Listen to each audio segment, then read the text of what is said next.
Mirada Económica.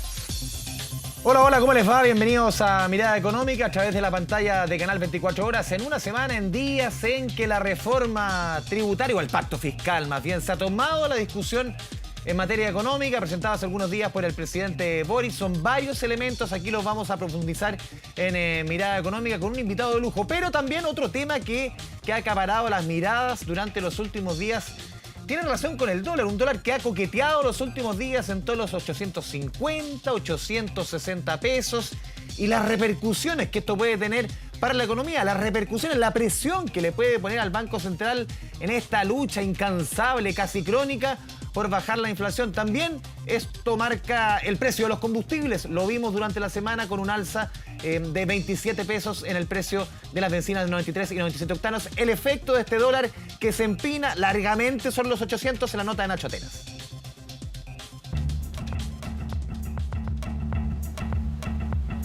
Una nueva carrera alcista en la que está viviendo el precio del dólar a prácticamente un año de su máximo histórico. Por primera vez el dólar superó la barrera de los 1.000 pesos. Me impresiona verlo, te juro, no lo puedo creer. Por ahora está lejos de la luca, pero no deja de ser una preocupación el que haya cerrado cerca de los 850 pesos, su valor más alto desde enero. Caro el dólar. Para nosotros el bolsillo de acá de los chilenos es terrible. China estornuda, sube el dólar. Estados Unidos estornuda, sube el dólar. Pero, ¿qué está ocurriendo realmente con la moneda norteamericana? Se han visto efectos tanto del mercado local como también del mercado internacional. Una rebaja de la tasa de interés más alta de lo esperado. Y por otro lado, tenemos un contexto de volatilidad esta semana de los mercados. Eso hace que el dólar, por lo general, siempre suba. Y así es como hemos visto una tormenta perfecta. Volatilidad internacional a la que se ha sumado la caída en el precio del cobre, una situación que amenaza el control de la inflación que durante los últimos meses ha comenzado a ceder. Esto claramente no ayuda al valor del IPC. 7 de los 12 alimentos de la canasta básica podrían verse perjudicados ante el alza del precio del dólar. Por otra parte también, ¿esto qué implicaría? Tal vez alzas en el precio de septiembre en todo lo que es alimentación. A los alimentos se podría sumar otro componente. Hablamos del precio de las bencinas, un producto importado que corre riesgo con esta alza del dólar. Desde Clapes UC no descartan que se revierta la tendencia bajista del primer semestre. De hecho, este jueves, las bencinas de 93 y 97 octanos tendrán un alza de 27,5 pesos por litro.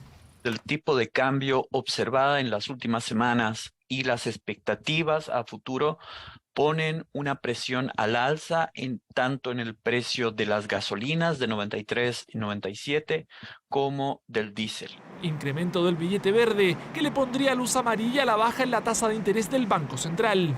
Un dólar subiendo es una amenaza adicional a este proceso desinflacionario. Todavía vemos que hay mucha liquidez en el mercado, el IPSA ha subido mucho, lo cual también genera un efecto riqueza. El Banco Central ha sido prudente, pero si ve ahora que la inflación vuelve a subir, perfectamente puede volver a mantener las tasas altas. Y no solo eso, de mantenerse elevado la amenaza se puede extender hasta la Navidad. Esto porque comúnmente las importaciones de productos que realiza el retail se hacen con una antelación de 2 a 3 meses, aunque los especialistas hacen un llamado a la calma de cara a las próximas semanas. Podría ser una Navidad más cara si es que el dólar se mantiene en estos niveles hasta fin de año. Nosotros pensamos que el dólar debiese tender a bajar, que esté en un impacto de corto plazo, pero en general nosotros pensamos que podría volver a converger en torno a los 800 pesos. Un golpe inesperado a nuestra economía que espera tener las menores consecuencias posibles en un momento en donde comienza a ponerse de pie. Eso con el dólar. Vamos a profundizar en el tema que yo les reseñaba al inicio del programa, la reforma tributaria, el pacto fiscal presentado en los últimos días por el presidente de la República, Gabriel Boric, en cadena nacional en horas de la mañana, algo inusual. Vamos a profundizar en este pacto fiscal, en las medidas anunciadas por el gobierno con Claudio Agostini, economista y académico de la Universidad Adolfo Ibáñez. Claudio, bienvenido a la pantalla de Canal 24 Horas. ¿Cómo te va? ¿Qué tal? Muchas gracias por la invitación, mucho gusto. Claudio, lo primero, ¿cuál es tu primera mirada, reflexión respecto a los anuncios hechos por el presidente Boric? Claro, falta mucha bajada, falta mucho detalle todavía, timing. Se anuncia recién una suerte de cronograma, pero ¿cuál es tu primera bajada frente a proyectos, frente a planteamientos que fueron duramente resistidos por la derecha? Hay varios temas acá, da para largo, pero en los titulares, a propósito de tu pregunta. Uno, hace bien conocer cuál es el mapa de lo que viene.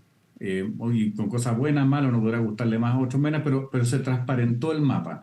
En algunas cosas con más detalle, en otras, como decías tú, todavía faltan las bajadas, pero los titulares de todo está. En ese rango, si vamos así como desde lo más grueso a lo más chico, la propuesta de recaudación aumentó respecto a lo último que se había señalado, a 2,6. Muy parecido a la reforma que fue rechazada en marzo, más o menos. Exactamente, exactamente. En algún momento después del rechazo se había bajado a un 2% más o menos. Así es, y ahora subió de nuevo a 2,6. Ese es como un primer titular, ¿no es cierto? Y es ambiciosa, es ambiciosa. Si nos acordamos de la reforma del 2014, esa reforma aspiraba a recaudar 3 puntos del PIB. Se aprobó esa reforma y terminó recaudando 1,5. ¿Tú dices que es ambiciosa, difícil de lograr? Difícil de lograr, en general. No estoy diciendo imposible, pero difícil de lograr. ¿Dónde encuentras tú las dificultades, quizás? Hay varias dificultades. La primera es casi 1,5 puntos de los 2,6 en el planteamiento que se hizo ayer, vendrían de reducir la evasión y la elusión. Y eso es difícil de cuantificar, es difícil de saber. Si miramos algunos datos, la evasión del IVA en Chile está en 20%, que es alta, y ha estado en torno al 19 y 20 por un rato más o menos largo. O sea, no hemos sido capaces de bajarla. Entonces, y no se ven medidas nuevas, se dice combatir la evasión, estamos todos de acuerdo, pero en eso falta la bajada, por ejemplo. ¿Cómo se va a combatir para de verdad bajar la evasión de IVA? ¿Y se sabe cuánto se evade o se elude en Chile? Bueno, esa es la otra pregunta a la que iba. Lo primero es, hoy día la evasión de IVA es 20%. Lo mejor que ha estado Chile es 14%, hace más de 15 años. Entonces uno dice, ya, podríamos bajar 6 puntos porque alguna vez lo logramos, pero se nos escapó. No fuimos capaces de mantenerlo. Si nos comparamos con países OECD, la evasión es 7, 8, o sea, estamos el triple. Y lo segundo es tu comentario de recién. Solo sabemos la evasión del IVA, que es 20%. La evasión del impuesto a la renta, la última estimación que hizo el Servicio de Impuestos Internos es del 2009. Entonces estamos más o menos a ciegas hace 15 años, que no sabemos cuál es la evasión del impuesto a la renta. Entonces, ¿cómo vamos a saber cuánto va a recaudar reducir la evasión si no sabemos cuál es el nivel de evasión inicial? Para hacer ese cálculo, tú dices, mira, la evasión hoy día es 20%, con estas medidas aspiramos a bajarla a 15%, 5 puntos de evasión es tanta recaudación más, ahí está la plata. Pero no sabemos cuál es el nivel inicial. Entonces podríamos partir por ahí. A mí me parecería interesante que este pacto incluyera, por ejemplo, que el Servicio de Impuestos Internos entregue al Congreso una estimación de evasión de todos los impuestos todos los años. ¿Por qué no? Sí, Claudio. En la segunda parte, claro, hablamos de evasión y ilusión, y otra segunda mitad, aunque un poco menos de la mitad en términos de recaudación, tiene que ver con subir el impuesto a los más ricos. Otra medida que ha provocado harto ruido, que es, por ejemplo, los productos que son importados con un valor menor a $41 también se va a pagar impuestos. ¿Qué te parecen también esas medidas? Porque desde ahí, y uno ve la discusión, y esto traspasa obviamente a lo político, la derecha, la centro derecha, la UDI y otros partidos dicen, aquí nosotros de alza de impuestos ni siquiera nos vamos a sentar a negociar.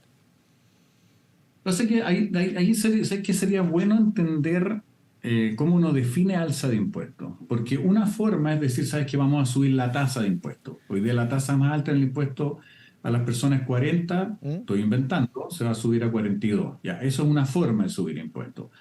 Otra forma de aumentar impuestos con la que yo simpatizo más y creo que tiene muchas virtudes es eliminar exenciones. Es decir, mira, hoy día todos pagan menos este sector. Bueno, ese sector va a empezar a pagar. Tú has puesto muchas fichas ahí. Pagan. ¿Ah? Digo que tú has puesto muchas fichas y hemos conversado otras veces con el tema de exenciones, que ahí debiese atacarse. Exactamente. Entonces, cuando uno dice, y de nuevo voy a poner este mismo ejemplo que tú y yo hemos conversado antes, hay algunos contribuyentes que tienen el privilegio de pagar impuestos por renta presunta. Entonces, no pagan por los ingresos que de verdad tienen, sino que los que se presumen. Uno de ellos son los camioneros. Entonces tú puedes ganar 200 millones o 500 millones, no importa. Tu camión vale 80 millones, se asume que tú ganas 10% del valor de tu camión. Entonces si tu camión vale 80 millones, yo asumo que tú ganaste 8 millones y pagas impuestos por 8 millones, aunque hayas ganado 50 millones. Ese es un privilegio que tienen los camioneros y los agricultores. Cuando uno mira los datos, 82-80% de las utilidades de esas empresas pertenecen entre el 3 y el 5% más rico de Chile.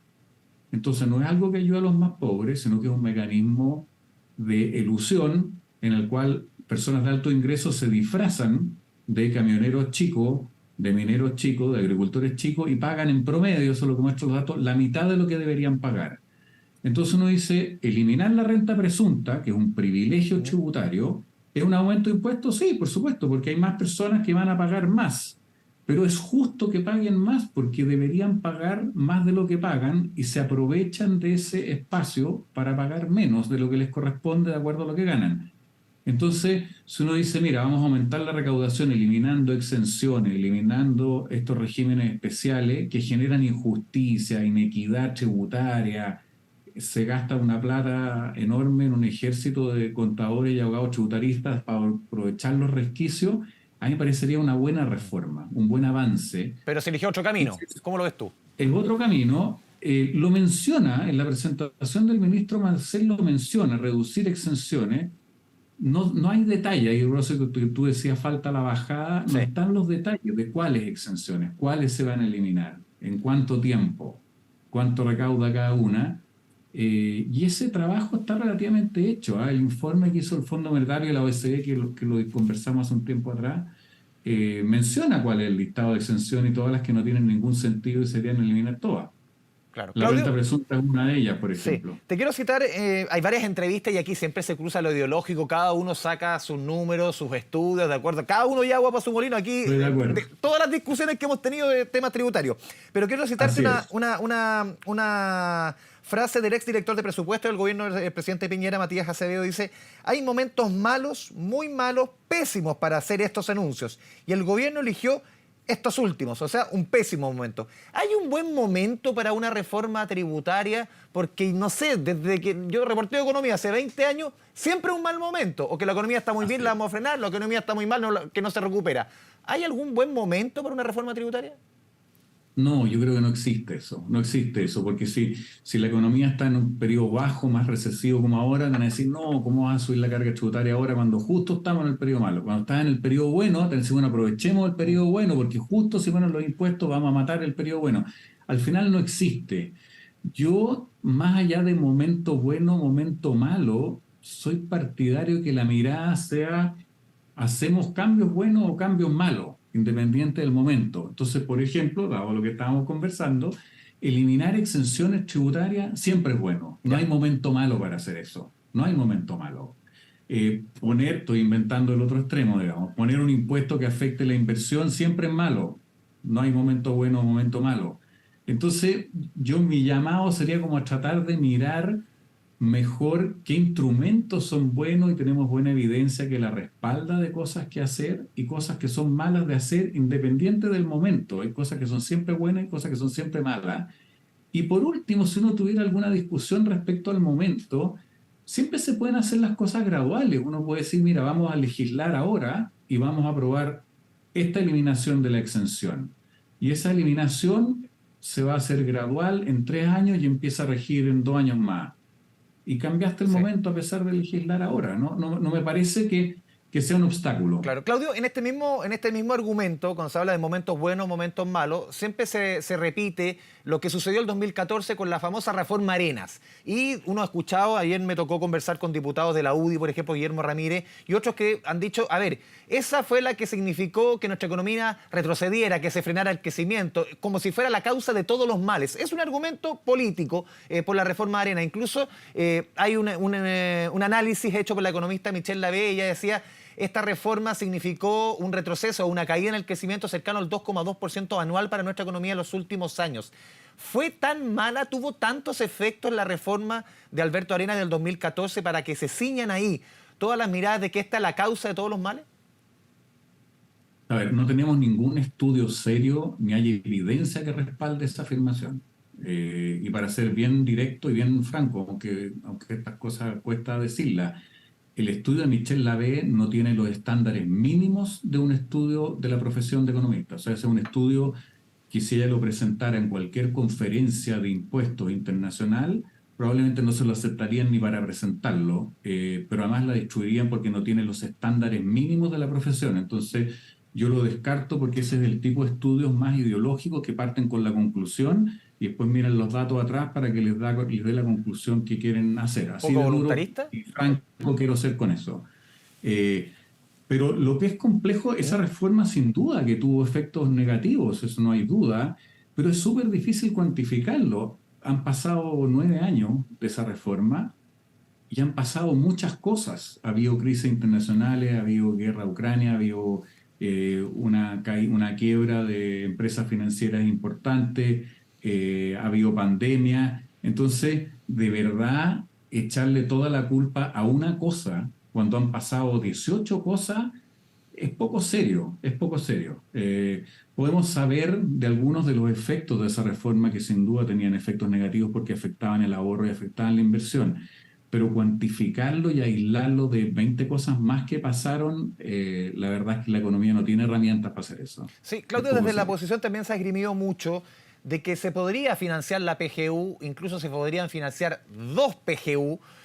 No es necesaria una reforma tributaria, dicen ellos. Aquí la plata del litio, se ajusta el cinturón del Estado, se mejoran los programas que están haciendo, se eliminan algunos programas y así incluso podría financiar 2 PGU. Lo dijeron en la UDI hace algunos días en su propuesta de reforma a pensiones, pero lo cruzo con lo tributario, que es tu tema. ¿Es tan fácil como para decir que apretando el cinturón de aquí y allá se pueden pagar 2 PGU y no es necesaria una reforma tributaria?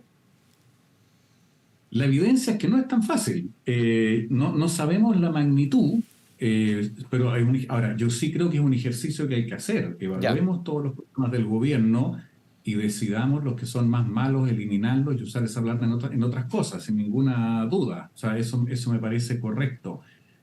Pero lo que a mí me llama la atención, y esto independiente del color político, es que los mismos parlamentarios que en distintos momentos plantean eso, después en el Congreso aprueban que se sigan financiando programas mal evaluados. O sea, y un ejemplo concreto, para no decirlo así en general, en octubre del año pasado, cuando se discutió la ley de presupuesto, la Dirección de Presupuesto entregó una evaluación de varios programas. Había 3 o 4 que estaban muy mal evaluados. Uno, un programa de apoyo a la minería artesanal del Ministerio de Minería, para dar un ejemplo bien específico. Estaba mal evaluado, no tenía los resultados, no cumplía con los objetivos. O sea, uno lo miraba y de verdad no tenía ningún sentido seguir con ese programa. Sin embargo, transversalmente, de todos los partidos políticos, se aprobó seguir ese programa. O sea, uno podría seguir de cualquier color político, ningún gobierno ha cerrado programas al final, porque tú le debes favores a Pedro, Juan y Diego. Claro, y ese programa mal evaluado, en octubre del año pasado, se aprobó transversalmente y hoy día sigue funcionando. Entonces yo estoy de acuerdo que hay que hacerlo, sin ninguna duda, pero podríamos partir por hacerlo ya, con los programas que están mal evaluados y hasta ahora nadie ha podido. Claudio, ¿te puedes mantener conectado a la vuelta de comerciales? Te quiero preguntar por el crecimiento y el valor del crecimiento justamente en esta discusión. Ya convocó incluso el ministro Marcel a una suerte de comisión de expertos. Estamos conversando con Claudio Agustini, pero antes... Mirada Económica. Volvemos a Mirada Económica a través de la pantalla de Canal 24 Horas. Estamos conversando con el economista académico de la Universidad Adolfo Ibáñez, Claudio Agustini. Claudio, dejaba reseñada la pregunta antes de ir a la pausa del valor del crecimiento en esta discusión. Siempre sabemos que el valor del crecimiento en la economía en cualquier época, en cualquier etapa, es fundamental para recaudar más. Pero algunos, y aquí las propuestas, e insisto, y lo conversamos en la primera parte, siempre las ideologías, siempre las posturas marcan demasiado los puntos, marcan los números. Incluso hay algunos que han sostenido que solamente con crecimiento basta, incluso se podrían bajar impuestos, porque creciendo... Obviamente, bajando impuestos se va a crecer más. A ver, con crecimiento, ¿basta solamente con ello? A ver, dos cosas. A tu pregunta concreta, ¿con crecimiento basta o no? Bueno, depende de qué queramos que haga el Estado. Si queremos que el Estado haga más cosas, necesitamos más plata. Si queremos que el Estado haga menos cosas, necesitamos menos plata. O sea, eso es un tema que... Esa pregunta... yo creo que los economistas tenemos poco que decir ahí, es una pregunta política. Si la sociedad quiere que el Estado haga más cosas y quiere un Estado más grande, bueno, se necesita más plata para financiarlo. si la sociedad prefiere un Estado más chico y que haga menos cosas, bueno, se necesita menos plata. Y ha costado ponerse de acuerdo. Claro, pero es una pregunta que no es para los economistas ni es muy técnica, esa es 100% política, me parece a mí. Lo que a mí sí me parece relevante clarificar a propósito de lo que tú decías, porque esto es un mito que no sé por qué en Chile sigue dando vueltas cuando afuera ya está descartado hace mucho rato. No hay ninguna evidencia jamás de ningún país de que tú hayas bajado los impuestos y hayas recaudado más. Se han puesto ejemplos como Estonia, Uruguay y otros. El primer intento, sí, pero cuando uno mira las razones de ese aumento de recaudación no es por la baja de impuestos. El primer ejemplo es Ronald Reagan en Estados Unidos, que apostó a eso, a decir, bajamos los impuestos y la economía se activa tanto que termina recaudando. Y la deuda fiscal al cielo. Y dejó el déficit fiscal más grande de la historia de Estados Unidos. Y así después lo intentó Rusia, lo intentaron varias de las repúblicas, ex-repúblicas soviéticas, y nunca ha funcionado. Las veces que había un indicio de funcionar en Estonia y otros países que se citan, la evidencia no es que fue debido a la baja, sino que se hicieron cosas simultáneamente, se simplificaron los impuestos, y lo que bajó fundamentalmente fue la evasión por otro paquete de medidas anti-evasión que fueron mucho más importantes que la baja de impuestos. Entonces es importante contar el cuento completo y no el pedacito que a uno les gusta. Eso en las conferencias internacionales de impuestos, cuando alguien dice bajamos los impuestos y aumenta tanto la actividad económica que la recaudación aumenta, se llama voodoo economics. Así se le dice. Claudio, ¿qué te parece esta convocatoria hecha por el presidente y también por Mario Marcel? Está José Pablo Orellano, Ignacio Briones, Manuel Marfan, Andrea Repeto, Andrea Tocman, Rodrigo Vergara. Esta suerte como comisión de expertos para entender el efecto y cuánto el crecimiento puede ayudar en esto, para poner en su justa magnitud el efecto del crecimiento en esta discusión. A mí me parece una buena idea. Yo creo que cuando uno está en la academia, al lado del que estoy yo, uno tiene que tratar de contribuir a informar las políticas públicas lo que más pueda, dado que uno se ha dedicado a estudiar un tema. Y después, por supuesto, las decisiones son de los gobiernos, del Congreso, y eso es lo correcto. Y esta es una pregunta que está dando vuelta hace mucho tiempo. Cuando crece la economía, ¿cuánto aumenta la recaudación? ¿Cuál es esa elasticidad? Crecemos al 5%, la recaudación aumenta ¿en qué porcentaje? Esa es la pregunta. Y nunca hemos tenido una respuesta muy clara. La DIPRE hizo algunos estudios hace algunos años que decía era 1 a 1. O sea, la economía crece 3%, la recaudación aumenta 3%. Hay algunos que dicen menos, otros dicen que más. A mí me parece súper sensato llamar a un grupo de economistas y decir, respóndanme esta sola pregunta con la mejor evidencia que hay, aquí están los datos, con las mejores metodologías internacionales, y tengamos un número. Y de ahí en adelante trabajamos con ese número. Me parece una buena idea, y eso podría hacerse para varias otras dimensiones en que la academia podría contribuir. Me gusta a mí eso. Sí, Claudio, otra discusión que vuelve siempre cuando se discuta el tema de impuestos es aumentar la base del impuesto a la renta en nuestro país. ¿Quiénes pagan el impuesto a la renta? Que hoy día lo pagan 1 de cada 4 personas en sencillo. ¿Te parece una buena idea cobrarle a los que menos tienen? Porque al final el corte es los 750.000 pesos, más y menos, de ahí para abajo. ¿Te parece, es una buena idea cobrar impuestos, aumentar la base? Claro, para muchos es más fácil de recaudar que cobrar los demás arriba, que quizás marginalmente puede ser menos. ¿Cómo lo ves tú? Ahí hay 2 puntos. El primero es el que ya conversamos hace un rato, pero no quiero dejarlo pasar porque van juntos. Hay personas que hoy día están sobre los 750.000 pesos y deberían pagar, pero no pagan porque están en renta presunta o pagan la mitad de lo que les corresponde, ¿no es cierto?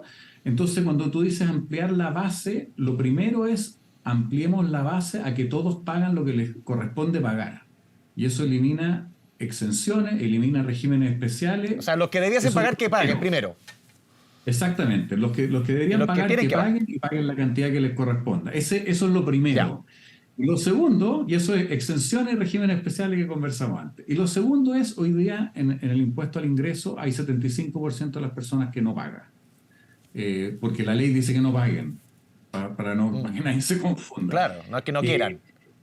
Claro, no es que no quieran, es que no les corresponde pagar.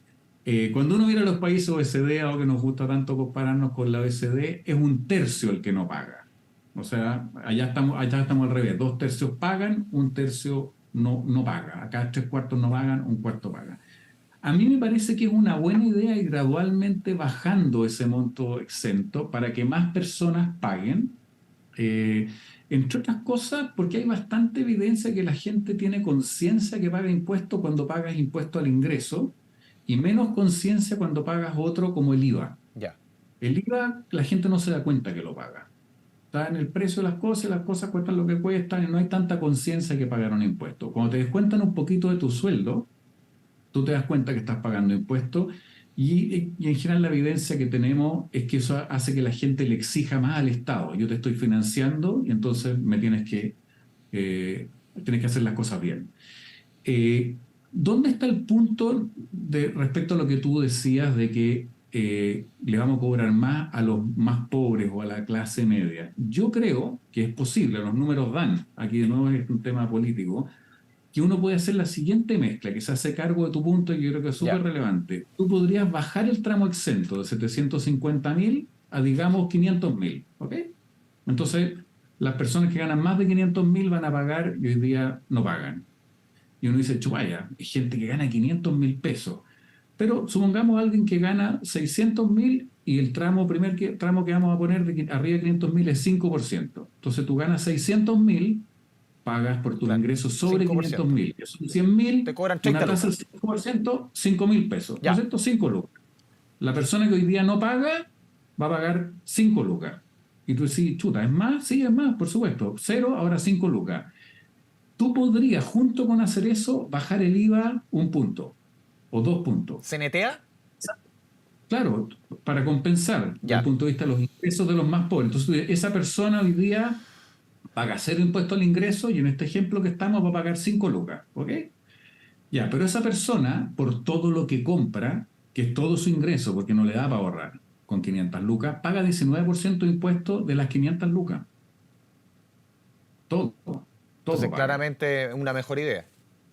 Exactamente. Si tú le bajas el IVA, tú le dices, ¿sabes qué? Ahora vas a pagar impuesto al ingreso, 5 lucas, pero te voy a bajar el IVA en 2 puntos. 2 por 5, 10, te vas a ahorrar en IVA 10 lucas. Entonces va a pagar menos IVA, 10 lucas, y va a empezar a pagar impuesto al ingreso 5 lucas. En el neto, esa persona está pagando menos impuestos ahora.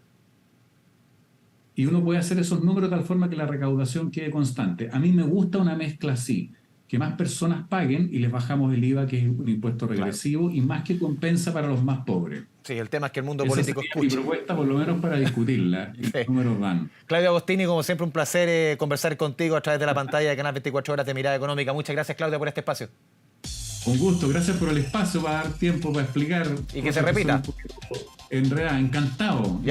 Tú siempre has tenido la virtud de dejar espacio para conversar y dar tiempo sin interrumpir para que uno explique. Y se agradece. Es medio latero, pero se agradece. Gracias, Claudio. Un abrazo. Chao. Chao, mucho gusto. Vamos cerrando Mirada Económica a través de la pantalla de Canal 24 Horas. Nos vemos en una próxima oportunidad en este espacio dedicado exclusivamente a la economía. Chao.